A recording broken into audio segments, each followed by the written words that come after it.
My name is Eli Nachmany. I'm a senior in the School of Professional Studies, and I'm majoring in sports management with a concentration in sports law.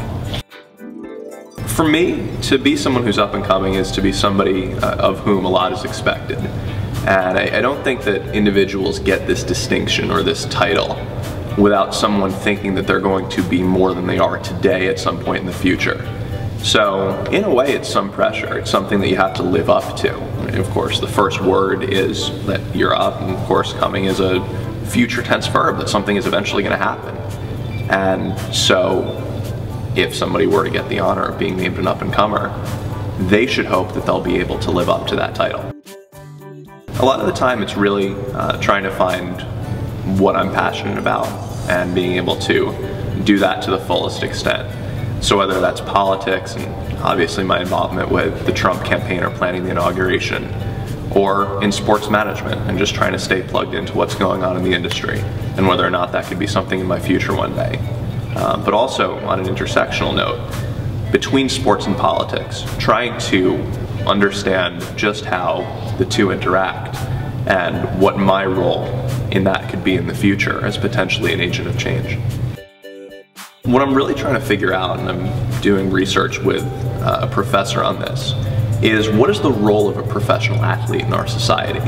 And just like we certify and license lawyers and doctors and engineers, should professional athletes get a license to be in the NFL or the NBA or the MLB? Should there be a board created by the league and full of people who are well respected throughout our society, who make that decision of whether or not someone is or is not engaging in conduct that is fitting of a professional athlete? So if we have another Ray Rice incident where somebody is a domestic abuser, or we have somebody who, it's been proven over time, is targeting other players on the field and inducing concussions in the NFL, this is a major issue.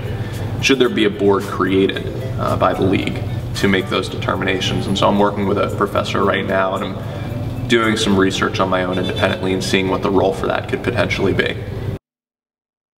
I want to be a lawyer, and I know that I'm going to go to law school. I'm going to graduate and be an associate, probably somewhere in this city. And then from there, it's going to be some mix, most probably, of corporate governance of sports organizations and perhaps elective office.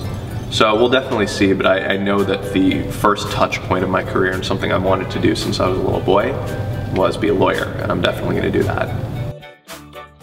One thing that is really important in politics and in sports is to make sure that you are giving your time and your energy toward a cause which you think is worthy.